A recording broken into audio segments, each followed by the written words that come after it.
Hey, hi and hello. Chris here. Welcome back to my channel.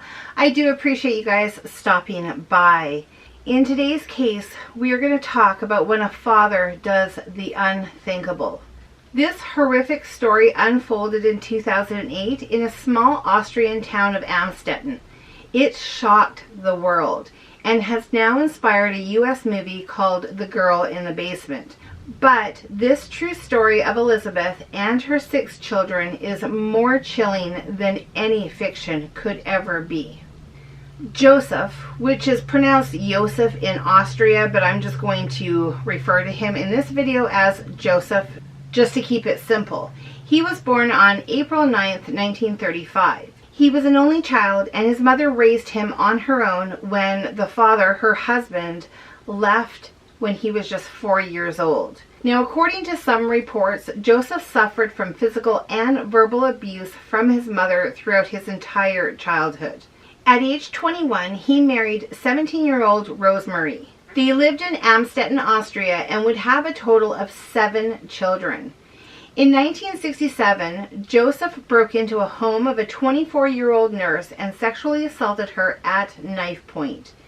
It is speculated that he also attempted assault on another 21-year-old as well, but it could not be proven. With that being said, he was convicted and sentenced to 18 months in prison for the first assault. He was released after only a year. And unfortunately, in accordance to Austrian law, his criminal record was expunged after 15 years. Now put a pin on this because this comes up later on. Josef ended up becoming quite successful over the years, owning several properties, including rentals, an apartment building, some guest houses, and he actually made a pretty good name for himself in the community. In 1977, when one of his daughters, Elisabeth, was just 11 years old, Fritzl would begin to sexually abuse her. There is no evidence that any of his other children were abused, so we're not quite sure why this monster targeted it on her. Elisabeth ended up finishing her mandatory education at the age of 15, and then she went on to take a waitressing course. In 1983, when she was 17 years old, Elisabeth went missing. She ran away from home. She took off to Vienna with a friend. Her parents contacted the police and she was later found and they brought her back home. She didn't want to be there, understandably so, but she tried to make the best of it and ended up finishing off her waitressing course and then got a job. A short time later, at age 18, Elisabeth would go missing again. But this time it was at the hands of her father. Now, a few years prior to this, Josef had applied for a building permit to expand the basement. And at the time, this wasn't unusual to approve underground construction. It was the height of the Cold War, and bunkers being built were seen as very normal. Even the neighbors who watched him remove tons of earth from beneath his house did not question anything, did not seem surprised or even concerned. Unfortunately, this was not a bunker made in case of a war. It was to become a prison for his own daughter. And he was meticulous in the planning, making sure he thought of every detail. A total of 8 doors, including 2 that had electronic locks, had to be opened before actually reaching this cell that he made. And the final door to the dungeon was the one that Elisabeth helped him install.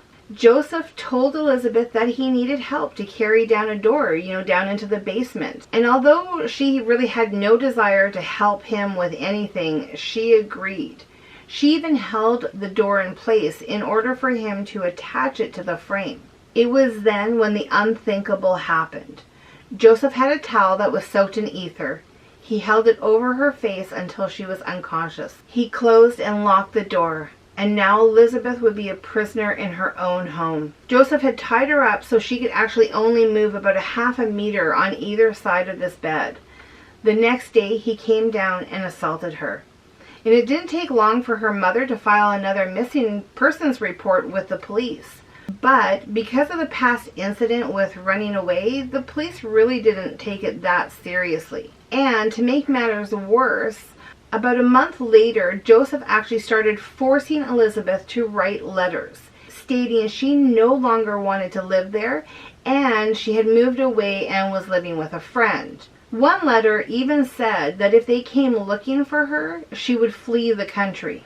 Joseph would take these letters that she wrote, would go to a different location in Austria so that the postmark would show that it wasn't from anywhere local. He was literally thinking of everything. Now Joseph, he was a master manipulator and he was putting on a good show.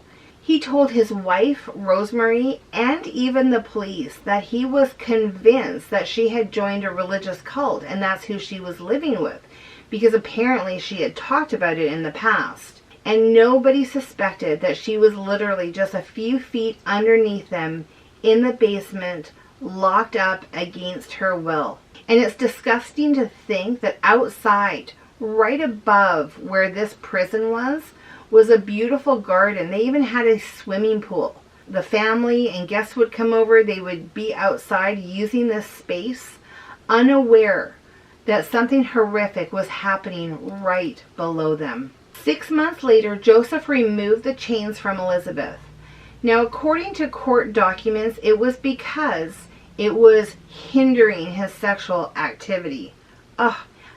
Such a disgusting monster. For 24 years, 24 years, Elisabeth was held captive by her father. And during that entire time, he repeatedly raped her, beat her, and forced her into degrading acts. Elisabeth ended up giving birth to 7 children, all on her own without any medical treatment at all. For the first 5 years, Elisabeth was alone in her dungeon. And it wasn't until 1996 she became pregnant for the first time, but she ended up having a miscarriage. In 1988, she would give birth to her first daughter, Kirsten. 2 years later, in 1990, she would give birth to her second child, a son named Stefan. In 1992, Elisabeth became pregnant again, giving birth to a baby girl named Lisa. Now with Lisa, Joseph actually placed the baby girl in a box and put her outside the home. There was a note attached from Elisabeth begging for her mother and her father to take care of Lisa because she was unable to. Even social services were contacted and they actually allowed Joseph and Rosemary to have custody of baby Lisa. Maybe they did a background check, but remember, by now, Joseph's criminal record was expunged. We had talked about that earlier. It had only lasted 15 years. So his record showed absolutely nothing. In 1993, Joseph started another expansion of the basement. Elisabeth was pregnant again and more room was going to be needed. Now the cell was originally 380 square feet and he was going to be increasing it to 590 square feet. This monster even had Elisabeth and her children participate in this and had them dig away the dirt with their bare hands. When it was all said and done, it was like a little apartment down there, but obviously with no natural light whatsoever. And it is so very sad to think that Elisabeth and her children had no natural light for years and years. I can't even imagine, I can't even comprehend. Now Joseph had put in a fridge, hot plates, TV, a radio, even a VCR. And now with all this stuff downstairs, he didn't have to bring food to her daily. He could stock up the fridge full of supplies. He had been shopping on the outskirts of town, so not to raise any suspicions, this would make it easier for him. Elisabeth spent her days schooling her children, teaching them how to read and write and do math and all that stuff. And in 1994, Elisabeth gave birth to another baby girl, Monica. Once again, Joseph put the baby in a box and left her outside with a note. Another forced note from Elisabeth asking her parents to care for this child. In 1996, Elisabeth became pregnant again. This time she had twin boys. Alexander would survive, but unfortunately the other baby boy, Michael, passed away within 3 days. And not surprising, because Joseph is such a horrible, horrible man, he ended up incinerating the body of baby Michael. And like the other two children, Alexander would go live upstairs with Joseph and Rosemarie. Now, 6 years later, in 2002, Felix would be born. And I know there's a lot so far. So just to give you a small little recap, Elisabeth, the daughter, and her babies, Kirsten, Stefan, and Felix, would remain imprisoned downstairs in this cell/dungeon. Lisa, Monica, and Alexander were upstairs with Joseph and Marie, with full custody of them. And just on a side note, it really boggles my mind, because social services was involved, that they would actually allow all three custody cases to go through like this without even a small investigation to maybe find the mother, Elisabeth, to see what the heck was going on. I mean, why was she getting pregnant multiple times and then just leaving the kids on the doorstep of her parents? Something about that just didn't make sense at all. On April 19th, 2008, the eldest daughter, Kirsten, would get very, very sick. I mean, so much so that she fell unconscious. Joseph surprisingly agreed that she could go to the hospital. Now, helping Joseph take Kirsten upstairs, Elisabeth saw daylight for the first time in 24 years. But unfortunately for her, it did not last long. Joseph forced her back down into the basement. Kirsten was rushed to the hospital by ambulance, where she was diagnosed with kidney failure and she was admitted to the hospital. The hospital staff, seeing this very sick and very pale girl, grew very suspicious about the whole thing, but they actually contacted the police on April 21st. Now, Joseph, thinking about all this ahead of time, provided the police with another note from Elisabeth saying that she was in a cult and to please take care of her daughter. But the police were concerned, so much so that they actually used the media and put out a public appeal for Elisabeth to please contact them and to come forward. They basically used the excuse that the hospital needed some medical history in order to treat Kirsten. Now, Elisabeth, she was still down in her cell, and she was watching this news coverage on the TV downstairs. And she was so desperate to see her daughter. And when Joseph came back to the house, she begged and pleaded. And surprisingly, he finally agreed on April 26th to allow her to exit the dungeon in the basement. Elisabeth and her two sons went to the hospital to see Kirsten. Now, it was either a doctor or an anonymous person. I couldn't find confirmation. Different sources said different things, but someone alerted the police that they were there at the hospital. So the police immediately showed up.